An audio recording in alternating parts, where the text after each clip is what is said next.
Hi guys, welcome back to my channel. ఈరోజు వీడియోలో మనం ఫ్రెషర్స్కి అండ్ స్టూడెంట్స్కి పాస్పోర్ట్ ఎలా క్రియేట్ చేసుకోవాలో చూద్దాం. ఫస్ట్లో గూగుల్కి వెళ్ళి గూగుల్లో పాస్పోర్ట్ సేవ అని టైప్ చేయండి. సో మీకు అక్కడ వచ్చిన ఫస్ట్ లింక్ అనేది క్లిక్ చేయండి. సో ఇంటర్ఫేస్ అనేది ఇలా వస్తుంది. దీన్ని రాంగ్ బటన్ నొక్కి జస్ట్ మీకు పాస్పోర్ట్కి అవైలబిలిటీ టైం ఎక్కడుందో చెక్ చేసుకోండి. So check appointment availability. So మీ యొక్క నియరెస్ట్ ప్లేస్ అనేది సెలెక్ట్ చేసుకోండి. సో మాకైతే విశాఖపట్నం కాబట్టి అది సెలెక్ట్ చేస్తున్నాం. అండ్ సేవా కేంద్రం అనమాట, ఇక్కడికి మీరు వెళ్ళి మీ డాక్యుమెంట్స్ని వెరిఫై చేసుకోవాలి. ఆ రెండు పెట్టి చెక్ అపాయింట్మెంట్ అవైలబిలిటీ అని క్లిక్ చేయగానే మీకు ఏ టైంలో అవైలబిలిటీ ఉందో ఇస్తుంది. సో నాకైతే ఇక్కడ 17th ఉంది. సో అలా చెక్ చేసుకోవాలి. అండ్ ఇది అయ్యాక నెక్స్ట్ మీరు బ్యాక్ వచ్చేసి జస్ట్ లాగిన్ అవ్వండి. లాగిన్ అవ్వడం కన్నా ముందు మీరు ఫస్ట్ యూజర్ అయితే రిజిస్టర్ అవ్వాలి. సో రిజిస్టర్ మీద క్లిక్ చేయండి. సో నేను పొరపాటున లాగిన్కి వచ్చాను. సో కిందకి స్క్రోల్ చేసి రిజిస్టర్ అవుతాను. రిజిస్టర్. ఇక్కడ మీరు ఫస్ట్ టైం అప్లికెంట్స్ కాబట్టి పాస్పోర్ట్ ఆఫీస్ అని సెలెక్ట్ చేయాలి. సో ఇక్కడ CPV Delhi and passport office అని ఉంది కదా, ఇక్కడ మనం పాస్పోర్ట్ ఆఫీస్ అని సెలెక్ట్ చేసి మనం ఇందాక సెలెక్ట్ చేసుకున్నాం కదా, సేమ్ అలాగే పాస్పోర్ట్ ఆఫీస్ అది ఎక్కడుందో మీరు సెలెక్ట్ చేసుకోవాలి. మీ ఫుల్ నేమ్ అనేది ఇక్కడ ఇచ్చేయండి. అండ్ ఆల్సో ఈమెయిల్ ఐడి కూడా ఇవ్వాలి. అండ్ కింద do you want your login ID to be same as email ID అంటే జనరల్గా ఎస్ పెడతాము.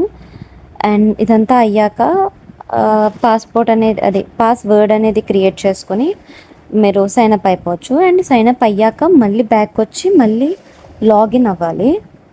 సో మీ లాగిన్ ఐడి ఇవ్వాలి. లాగిన్ ఐడి అంటే మనం ఇందాక ఆల్రెడీ ఇచ్చాం కదా, email ID as the login ID. So అది మీరు ఇచ్చి కంటిన్యూ నొక్కి తర్వాత మీ పాస్వర్డ్తో లాగిన్ అయితే మీరు లాగిన్ అనేది అవుతారు. సో ఇక్కడ నుంచి ప్రాసెస్ అనేది స్టార్ట్ అవుతుంది.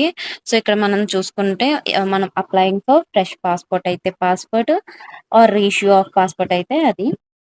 సో నేను ఫ్రెష్ పాస్పోర్ట్ అయితే అప్లై చేస్తున్నాను. సో టైప్ ఆఫ్ అప్లికేషన్స్ మనకి జనరల్గా 2 అప్లికేషన్స్ అనేవి ఉంటాయి, like normal and Tatkal. And నార్మల్కి ఒక రేట్ ఉంటుంది, తత్కాల్కి ఒక రేట్ ఉంటుంది. And type of passport booklet ఇది కూడా అంతే, 36 పేజెస్కి ఒక బుక్లెట్ ఉంటుంది, 60 పేజెస్కి ఒక బుక్లెట్ ఉంటుంది. ప్రెజెంట్ స్టూడెంట్స్కి అయితే 36 పేజెస్ అనేది సరిపోతుంది. సేవ్ అండ్ నెక్స్ట్ క్లిక్ చేయాలి. అండ్ తర్వాత అప్లికెంట్ డీటెయిల్స్ వస్తాయి, లైక్ ఇక్కడ మీ నేమ్, సర్నేమ్ ఒకటి గుర్తుపెట్టుకోండి. మీ నేమ్ మొత్తం ఎస్ఎస్సిలో ఎలా ఉందో అలాగే రావాలి. ఈవెన్ స్పేస్ కూడా మ్యాచ్ అవ్వాలి. సో అప్పుడు వెరిఫికేషన్లో ఎలాంటి మిస్టేక్స్ జరగవన్నమాట. అండ్ నెక్స్ట్ వచ్చేసి జెండర్, మీరు మేల్ అయితే మేల్, ఫీమేల్ అయితే ఫీమేల్ ఇచ్చుకోండి. So have you ever been known by other names, మీరు వేరే నేమ్స్తో ఏమన్నా పిలవబడారా అని అడుగుతుంది. ఓకే, ఎస్ అంటే ఎస్, నో అంటే no. And have you ever changed your name, మీరు మీ నేమ్ని ఏమన్నా చేంజ్ చేసుకున్నారా? లైక్ నేను స్పెల్లింగ్ మిస్టేక్స్ గురించి మాట్లాడట్లేదు. మీ టోటల్ నేమ్ చేంజ్ చేసుకున్నట్టయితే ఎస్ అని నొక్కండి, లేదంటే నో. అండ్ ఇక్కడ మీ డేట్ ఆఫ్ బర్త్ అయితే ఇచ్చేయండి. Next is your place of birth out of India, మీరు ప్లేస్ ఆఫ్ బర్త్ అనేది అవుట్ ఆఫ్ ఇండియానా? ఎస్ అయితే ఎస్, నో అయితే no. So next place of ఇక్కడ బర్త్ అన్నమాట. సో మీరు ఎక్కడైతే పుట్టారో అది. అండ్ ఇక్కడ మీ స్టేట్, లైక్ మీరు ఏ స్టేట్ అయితే ఆ స్టేట్, ఏ డిస్ట్రిక్ట్ అయితే ఆ డిస్ట్రిక్ట్. నెక్స్ట్ మ్యారిటల్ స్టేటస్, మీరు సింగిల్ అయితే సింగిల్, మ్యారీడ్ అయితే మ్యారీడ్, డైవర్స్డ్ అయితే డైవర్స్డ్ క్లిక్ చేయండి. And next citizenship of India by, మీరు బై బర్త్ నుంచే ఇండియాలో అయితే బై బర్త్ అని సెలెక్ట్ చేసుకోండి. అండ్ ఇక్కడైతే మీకు pan number, voter ID number అనేది ఇవ్వాల్సి వస్తుంది. మీ దగ్గర ఉంటే కనుక ఇవ్వండి. అండ్ నెక్స్ట్ ఎంప్లాయ్మెంట్ టైప్ అన్నమాట, మీరు గవర్నమెంట్ సెక్టర్లో చేస్తే గవర్నమెంట్ అని పెట్టండి, లేదా హోమ్ మేకర్ అయితే హోమ్ మేకర్.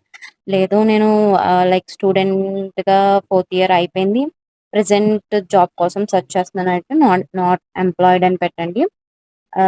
అండ్ మీరు ఎంప్లాయిడ్ అయితే సెల్ఫ్ ఎంప్లాయిడ్ అని పెట్టండి. సో అండ్ నెక్స్ట్ క్వశ్చన్ ఏంటంటే, is either of your parent are spouse A government servant, me parents లేదా మీ హస్బెండ్ ఎవరైనా సరే గవర్నమెంట్ సర్వెంట్ అయితే ఎస్, లేదంటే నో అని పెట్టండి. సో మీ ఎడ్యుకేషన్ క్వాలిఫికేషన్స్ అన్నమాట.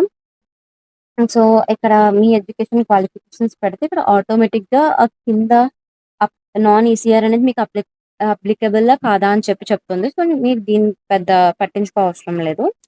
సో నేను గ్రాడ్యుయేట్ అండ్ అబోవ్, సో దానికి ఈసీఆర్ కేటగిరీ ఎలిజిబుల్ అంటే ఎస్ అని పెట్టింది. సో అండ్ కింద మీకు విజిబుల్ డిస్టింగ్విషింగ్ మార్క్స్ అని అడిగింది. సో, అంటే లైక్ మోల్స్ అనమాట. మీకు మోల్స్ ఎక్కడున్నాయో అది ఇచ్చుకోండి. జనరల్‌గా 10థ్ మార్క్ షీట్ లైక్ ఎస్ఎస్‌సిలో ఏదుందో అది ఇచ్చుకుంటే బెటర్. అండ్ నెక్స్ట్ వచ్చేసి ఆధార్ కార్డ్. మీ ఆధార్ కార్డ్ కూడా ఇచ్చి ఐ అగ్రీ అని చెప్పి సేవ్ అండ్ నెక్స్ట్ చేయండి. మీరు సేవ్ అండ్ నెక్స్ట్ క్లిక్ చేశాక నెక్స్ట్ మీ ఫ్యామిలీ డీటెయిల్స్ ఇవ్వాల్సొస్తుంది.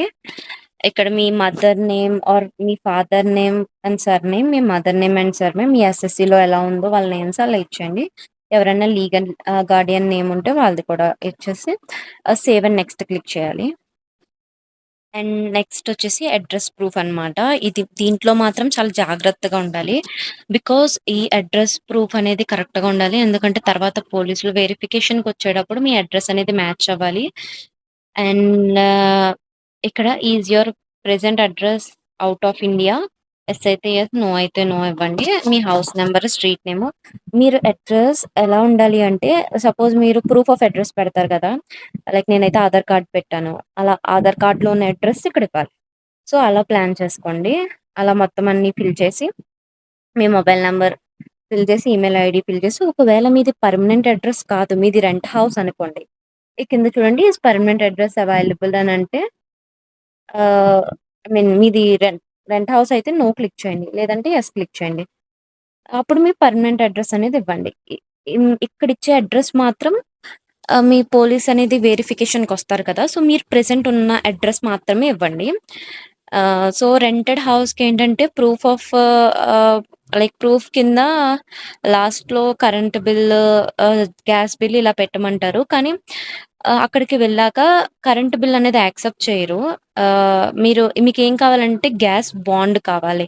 ఆ డాక్యుమెంట్స్ అనేవి స్ట్రాంగ్‌గా ఉంటే మీకు పననేది అయిపోతుంది. And next save and next click చేయాలి. అండ్ నెక్స్ట్ వచ్చేసి ఎమర్జెన్సీ కాంటాక్ట్ అనమాట. సో, ఎమర్జెన్సీ కాంటాక్ట్ అంటే లైక్ మీ ఫాదర్‌ది గాని, మీ మదర్ గాని లేదా మీ క్లోజ్ ఫ్రెండ్ ఎవరిదైతే వాళ్ళదైతే ఇవ్వండి. ఇక్కడ నేమ్ అండ్ అడ్రెస్ ఇవ్వాలి. చాలా క్లియర్‌గా మెన్షన్ చేయండి. వాళ్ళ నేమ్ అండ్ వాళ్ళ అడ్రెస్ మెన్షన్ చేయండి. అండ్ వాళ్ళ మొబైల్ నంబర్ మెన్షన్ చేయండి. ఈమెయిల్ ఐడీ అనేది ఆప్షనల్. ఇవన్నీ మెన్షన్ చేసి సేవ్ నొక్కండి. అండ్ నెక్స్ట్ వచ్చేసి ప్రీవియస్ పాస్‌పోర్ట్ మీకేమన్నా ఉందా? లేదా? అని చెప్పి అడుగుతారనమాట. దానికి have you ever held or hold any identity certificates? No. No. జనరల్‌గా వీటి ఆన్సర్స్ అన్నీ నో ఉంటాయి. మీరు కావాలితే చదువుకొని పెట్టుకోవచ్చు. And next save and next. And మీకు కొన్ని అదర్ డీటెయిల్స్ కూడా ఇవ్వాల్సొస్తుంది. ఈ పేజ్‌లో జనరల్‌గా మాక్సిమం అన్నీ నోయే వస్తాయి. లైక్ మీరు కావాలితే చదువుకోవచ్చు. ఇందులో ఏముంటాయంటే మీరు ఏదన్నా కేసెస్‌లో ఇన్వాల్వ్ అయ్యి ఉన్నారా? లేదా మీ పాస్‌పోర్ట్ ఎప్పుడైనా బౌన్స్ అయిందా? లేదా రివోక్డ్ అయిందా? అలాంటివన్నీ అడుగుతూ ఉంటారు. సో, జనరల్‌గా మొత్తం నో. నో అయితే పెట్టేస్తే సరిపోతుంది. లేదా మీరు చదువుకుంటానంటే చదువుకోవచ్చు. అండ్ పాస్‌పోర్ట్ ప్రివ్యూ అనేది వస్తుందనమాట మీకిక్కడ. సో, పాస్‌పోర్ట్ ప్రివ్యూ అనేదొస్తుంది. సో, మీరు అన్ని డీటెయిల్స్ కరెక్ట్‌గా ఉన్నాయా? లేదా? అని చెప్పి చెక్ చేసుకొని I agree, save and next.